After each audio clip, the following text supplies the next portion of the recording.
The Velthari Empire survey vessel drifted silently through deep space, its sensors scanning the unknown planet below.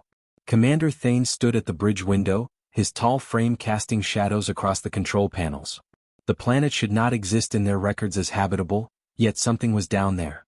"Commander, we are detecting structures," the scan officer reported, confusion evident in his voice. "Advanced buildings. Multiple energy signatures. This makes no sense." Thane's eyes narrowed. According to every database they possessed, this world called Kepler 442c was a death trap. High gravity, toxic atmosphere, aggressive wildlife.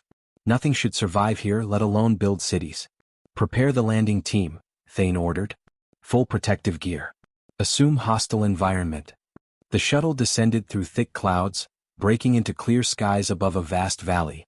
What they saw made the entire crew fall silent. A settlement sprawled below them, organized and thriving. Fields of crops stretched toward mountains. Buildings stood sturdy and well-maintained. And figures moved through the streets, human figures. "Impossible," whispered Thane. "Humans are extinct." The shuttle landed in an open area near the settlement's edge. Thane and his security team emerged, weapons holstered but hands ready. They expected ruins or perhaps automated systems still running after centuries. They did not expect a welcoming committee. A human man with silver-streaked hair walked forward, flanked by several others. He wore simple clothing and moved with easy confidence. Behind him, a woman with sharp eyes observed the aliens carefully. Neither showed fear. "Welcome to New Haven Colony," the man said through their universal translator. "I am Governor Miho. This is Deputy Governor Jaiwan. We have been expecting visitors eventually." Thane felt his skin prickle with unease. "You knew we would come? Someone would find us eventually," Jaiwan replied calmly. 50,000 people cannot hide forever even on a world like this." 50,000? Thane repeated. "How long have you been here?" 180 years, Miho answered. "Our colony ship crashed here. We adapted." As they walked through the settlement, Thane observed everything with growing bewilderment. Human children ran through streets, laughing and playing games. Workers carried heavy equipment without mechanical assistance. A group of farmers worked fields under the harsh sun, singing together as they labored. One of Thane's scientists, Dr. Kelrin, approached a young human man repairing a machine. The human lifted a massive metal component that should require 3 adult Velthari to move. He did it alone, casually, as if picking up a bag of supplies. "Excuse me," Kelrin said carefully.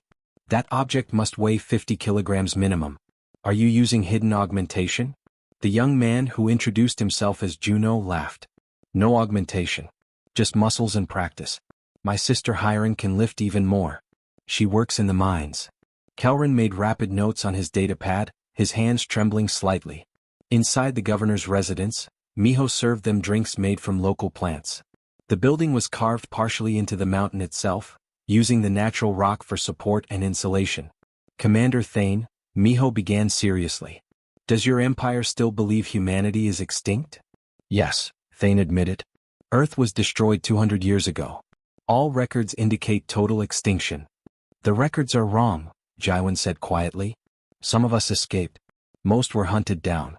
We survived because we chose a world no one else would want." Thane felt cold despite the warm room. "Hunted? By whom?" Miho and Jaiwan exchanged glances. "That is a longer conversation," Miho said carefully. "One we will have when the time is right. For now you have discovered us. The question is, what will you do with that knowledge?" That evening, as the Velthari team returned to their ship, Thane sent an urgent message to the Empire. His report detailed everything they had seen, but he could not shake one feeling that troubled him deeply. These humans were not surprised to be discovered. They were not afraid. They were waiting for something. And in the settlement below, Miho stood watching the alien ship orbit above. He turned to Jaiwan with a slight smile. "Send the signal to Doyen and the others," he said quietly. "Tell them it has begun. After 200 years of hiding, humanity is about to remind the galaxy that we still exist." 2 weeks passed since first contact, and the Velthari scientists could not believe what they were documenting. Dr. Kelrin stood in his laboratory aboard the ship, reviewing data for the 100th time. Every measurement contradicted everything he knew about biology and survival. "This cannot be real," he muttered, pulling up another report. "It simply cannot." Commander Thane entered the lab looking exhausted. "What have you found, Doctor?" Kelrin gestured at the holographic displays floating around them. Everything and nothing, Commander. These humans should be dead. The gravity on that planet is 1.4 times what their species evolved for. The atmosphere contains trace toxins that should poison them slowly. The local flora produces compounds lethal to most carbon-based life. Yet they thrive. Explain thriving, Thane demanded. Their children grow stronger than their parents. Their bodies have adapted in just 6 generations to conditions that should require millions of years of evolution. Watch this. Kelrin pulled up a video recording. The footage showed a human girl, perhaps 10 years old by their aging standards. Her name was Suri and she was playing with something that made Thane's blood freeze. A creature the size of a small transport vehicle, covered in armored plates and sporting teeth like daggers. The beast that the colonists called a ridgeback. That creature is the apex predator of this region, Kelrin explained. It can bite through solid steel. This child has domesticated it. She rides it to school. Thane watched as little Suri laughed and scratched the monster behind its ear equivalent. The beast made a rumbling sound almost like purring. How? Thane asked. Persistence, said a voice from the doorway. Governor Miho stood there, having been invited aboard for discussions. May I enter? Thane nodded and Miho approached the displays. My grandfather used to tell stories, Miho began. About the early days after the crash. 70% of our original population died in the first 5 years. The gravity broke bones. The air made people sick. The predators killed anyone who wandered too far from the ships. We should have gone extinct. But you did not, Kelrin said softly. No. Because humans have one advantage evolution gave us. We do not give up.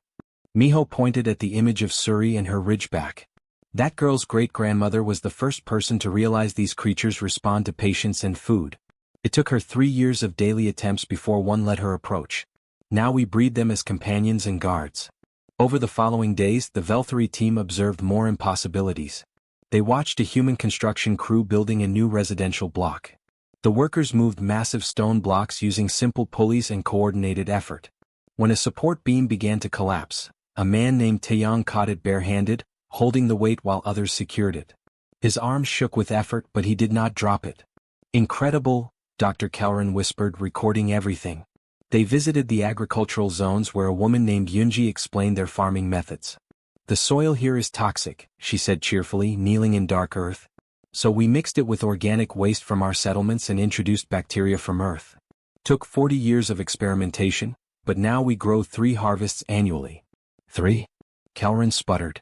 In this climate? Impossible. Yunji just smiled and handed him a fruit that looked similar to an apple but glowed faintly purple. Try it. We call it a star apple. Tastes wonderful. That evening, Jaiwan invited several Velthari to observe a training exercise. Young colonists, teenagers mostly, practiced what they called survival drills. Thane watched as a boy named Daehoon, barely 16, tracked and subdued a predatory creature using only a rope and a knife made from stone.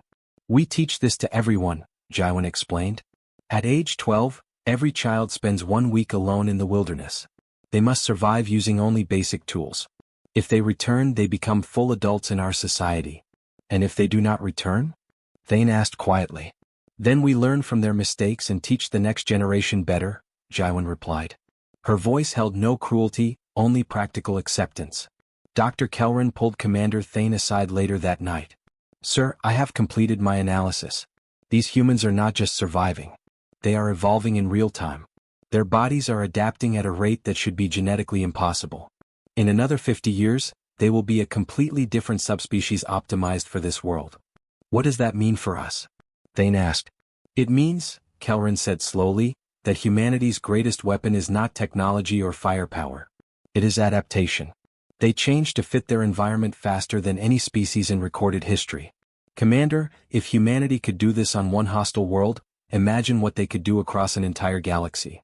Thane felt the weight of that realization settle on him. That night, he stood at his window watching the colony below, lights twinkling in the darkness. Somewhere down there, Miho was preparing for something. And Thane was beginning to understand that discovering this colony might be the most significant event in galactic history. Commander Thane sat in the colony archives, a building carved deep into the mountain. Governor Miho had invited him to learn the truth, and now Thane wished he had never asked. The holographic display showed images that made his heart beat faster with fear.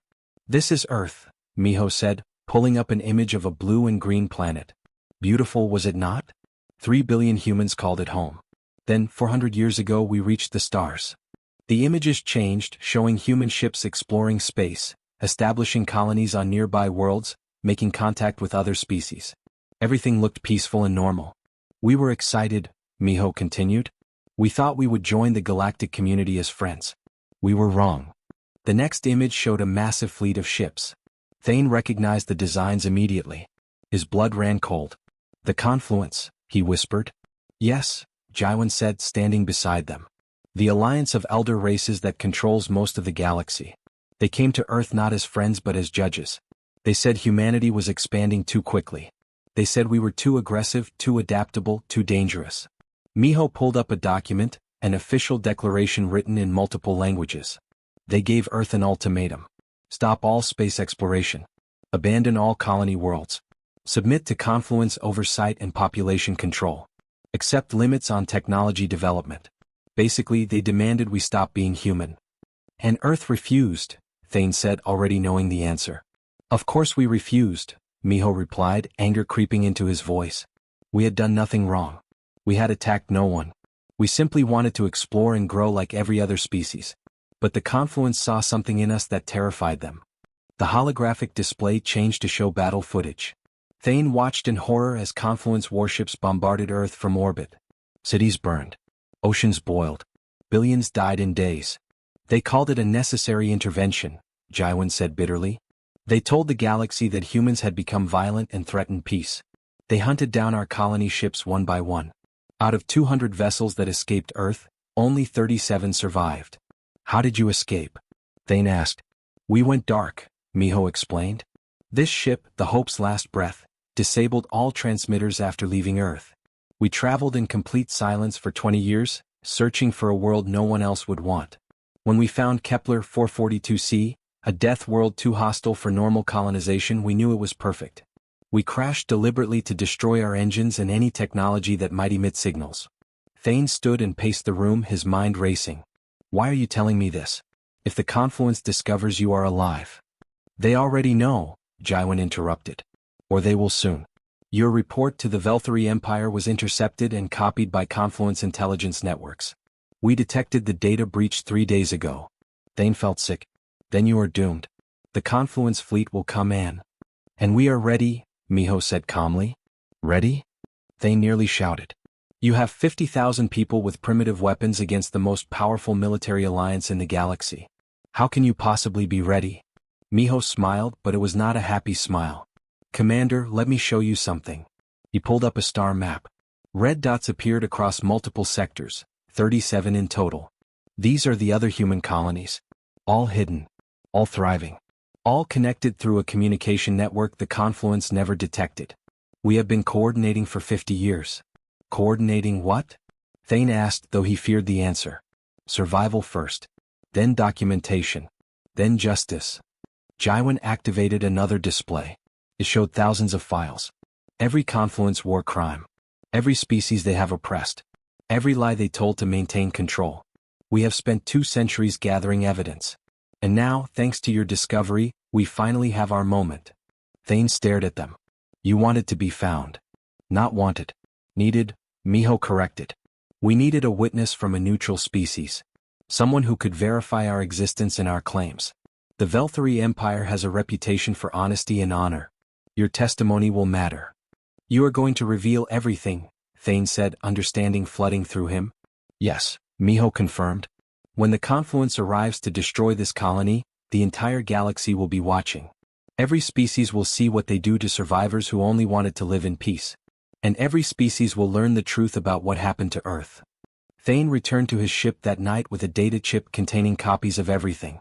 As he uploaded the information to secure Velthari archives, his hands trembled. He sent a message to his superiors marked with the highest priority. The humans are not the threat we were told about. The Confluence is coming to finish a genocide they started 200 years ago. We must decide where we stand. History will judge us by this choice. Below on the planet, Miho watched the stars. A young woman named Borum approached him, a communication specialist. Governor, we have confirmation. All 37 colonies received the alert. Everyone is in position. Miho nodded slowly. Then we wait. 200 years of hiding ends now. Let them come. 3 months had passed since Commander Thane sent his report. The response from the Velthari Empire arrived encrypted and urgent. Thane read the message 3 times, his hands shaking with each word. Confluence fleet detected. 72 warships. Estimated arrival at your position in 48 hours. Empire orders immediate withdrawal. Do not engage. Do not interfere. Thane stood at his window staring down at the colony. Lights twinkled in the evening darkness. Children played in the streets. People lived their lives unaware that death approached from the stars. He made his decision. The shuttle descended without authorization. Thane walked alone into the governor's residence where Miho and Jaiwan waited. They did not look surprised to see him. They are coming, Thane said without greeting. 72 warships. 2 days. We know, Miho replied calmly. We detected them an hour ago. Then you must evacuate. My ship can take 10,000. It will not be enough, but... We are not leaving, Jaiwan interrupted gently. Thane stared at them in disbelief. You will die. All of you. What can you possibly do against a Confluence battle fleet? Miho stood and walked to the window. Commander, do you know what the greatest mistake the Confluence made was? Attacking Earth? Thane guessed. No. Not killing us all fast enough. Miho turned back and his eyes were hard as stone. They gave us time. Time to hide. Time to think. Time to prepare. 200 years of time. I do not understand, Thane said. Jaiwan activated a holographic display. The mountain beneath their feet became transparent in the projection, revealing vast chambers carved into the rock. Tunnels stretched for kilometers. Storage facilities. Command centers. And weapons. Thousands of weapons unlike anything Thane had seen. We have not been sitting idle, Jaiwan explained. The primitive technology you saw above ground? That was camouflage. Down here is where we actually live and work. Miho zoomed the display to show massive underground farms, manufacturing facilities, training centers. 30,000 of our 50,000 people live underground permanently. The surface settlement is just for show. But even with this, Thane protested, you cannot fight a fleet. They will bombard you from orbit. These mountains will not protect you. They will not bombard us, Miho said confidently. How can you know that? A new voice answered from the doorway. Because we are broadcasting to the entire galaxy. Thane turned to see a young woman enter. She wore a communications officer uniform and carried a data pad covered in scrolling information. Commander Thane, meet Borum, Miho introduced. Our chief of communications. Borum, show him. Borum activated her data pad, projecting a live transmission feed. 54 hours ago, we began broadcasting on every frequency known to galactic civilization. We are streaming everything. Live footage of our colony. Our children. Our farms. Our peaceful existence. Right now, 3 billion beings across 200 worlds are watching us. We also released all our historical documentation, Jaiwan added. Every file we gathered about the Confluence crimes. Every species they oppressed. Every truth they hid. It is spreading across the galactic networks faster than they can suppress it. Thane felt his legs weaken. He sat down heavily. You have started a war. No, Miho corrected. We are finishing one that began 200 years ago. The Confluence will arrive expecting to quietly eliminate witnesses. Instead, they will have to decide whether to commit genocide live in front of the entire galaxy. And if they do it anyway? Thane asked quietly. Miho's expression hardened. Then we fight. Every man, woman, and child old enough to hold a weapon has trained for this. We have turned this entire region into a death trap using the environment itself. The mountains are rigged with explosives. The valleys are filled with hidden defenses. The creatures we domesticated are not just pets, Commander. They are weapons. A boy named Daehoon entered carrying a message. Governor, all 37 colonies have confirmed. They are broadcasting too. The Confluence cannot silence all of us. Miho nodded. Good. Daehoon, is your unit ready? Yes, sir.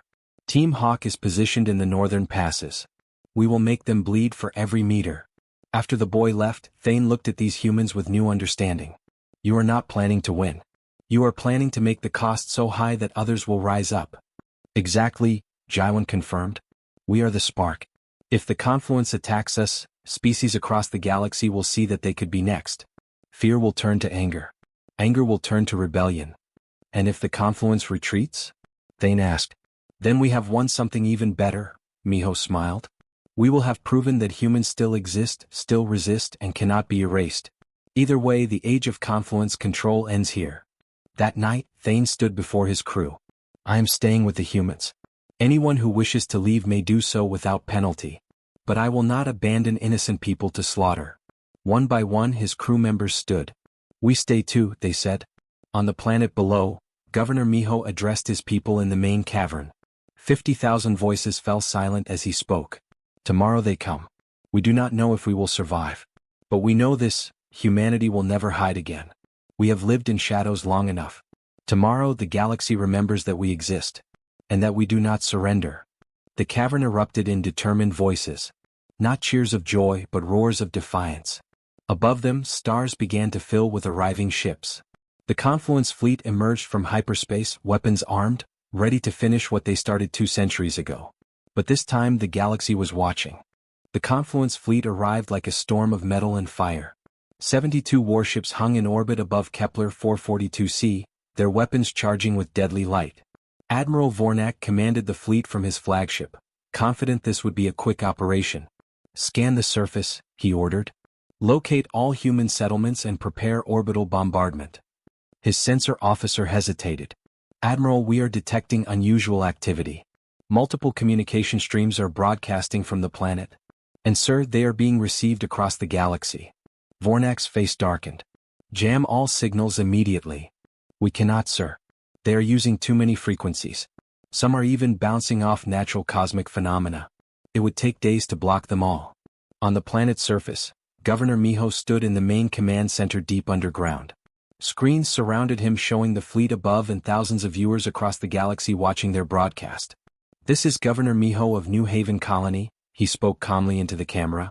We are 50,000 humans who survived the Earth genocide 200 years ago. We have lived peacefully on this world, harming no one. Now the Confluence has come to finish what they started. The galaxy will witness what happens next. Aboard the flagship, Vornak received an urgent message from Confluence High Command. Abort mission. Too much exposure. Withdraw immediately. But Vornak's pride would not allow retreat. They are just humans. Weak and primitive. This ends now. He opened a channel to the colony. Surrender within 1 hour or be destroyed. Miho smiled at the transmission. We do not surrender. Come down here and face us if you dare. Vornak launched his ground forces. 50 troop carriers descended through the atmosphere toward the colony. Inside one carrier, a young Confluence soldier named Rethik gripped his weapon nervously. This was his first combat mission. Easy kill, his commander said. Primitive humans with basic weapons. We will be done by evening meal. The carriers landed in the valley outside the colony. 5,000 Confluence soldiers deployed in perfect formation. They began marching toward the settlement, expecting minimal resistance. The mountains exploded. Humans had spent months rigging the cliff faces with explosives made from processed local minerals. Thousands of tons of rock cascaded down onto the advancing soldiers. The neat formations scattered in chaos. Then the ridgebacks attacked. Hundreds of the massive creatures, trained by humans for years, charged from hidden caves. On their backs rode colonists armed with weapons forged in underground factories. Young Daehoon led Team Hawk from the northern pass, his ridgeback crushing through Confluence lines. In the southern sector, a woman named Hyron commanded the mining teams. They had collapsed tunnels strategically, creating traps that swallowed entire squads of enemy soldiers. The toxic plants humans had learned to cultivate released clouds of paralytic spores. Soldier Rethik found himself separated from his unit, surrounded by jungle. Something massive moved through the trees.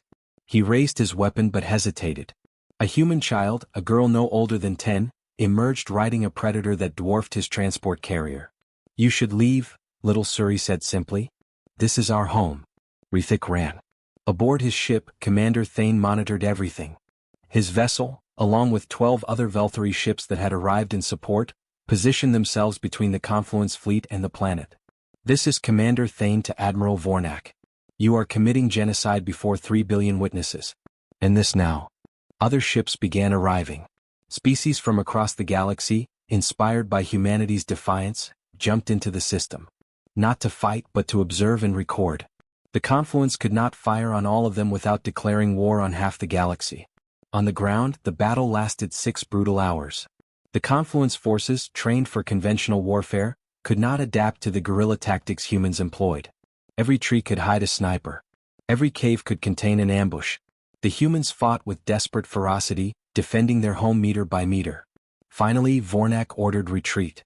His ground forces had lost 40% casualties without even reaching the main settlement. The images broadcasting across the galaxy showed not weak primitives but determined survivors who refused to die quietly. "This is not over," Vornak transmitted to the planet. "Yes, it is," Miho replied. "The galaxy knows we exist now. They know what you did to Earth. They know you came here to finish the genocide. Every species watching understands that if you can do this to humans, you can do it to them. Your power was built on fear and secrets. We just destroyed both." Within hours, riots broke out on Confluence-controlled worlds. Species that had suffered under their rule for generations saw humans standing defiant and found their own courage. The carefully maintained image of Confluence benevolence shattered like glass. 5 years passed. The galaxy transformed completely. The Confluence dissolved as member species withdrew one by one. New alliances formed based on cooperation rather than domination. Humanity emerged from hiding, 37 colonies revealing themselves to a changed galaxy. Commander Thane, now an ambassador, visited New Haven Colony for the anniversary celebration. He found Miho standing at the same window where they had first spoken years ago. "You changed everything," Thane said quietly. Miho shook his head. "We just reminded everyone of something important. Power built on oppression always falls eventually. It only takes one group brave enough or desperate enough to stand up." He smiled. "Humans have always been both. Children played in the streets below, human and alien together now. Little Suri rode her ridgeback past Velthari youngsters learning to climb the mountain trails. The galaxy had learned that humanity's greatest strength was not physical power or advanced technology. It was the absolute refusal to give up, even when all hope seemed lost. It was the ability to adapt, survive, and thrive in conditions that should destroy them. It was the stubborn belief that tomorrow could be better if they fought hard enough to reach it. The colony that should never have existed became a symbol for the entire galaxy. Not of war or conquest, but of resilience, determination, and the unbreakable human spirit that refused to be erased from the stars. The end.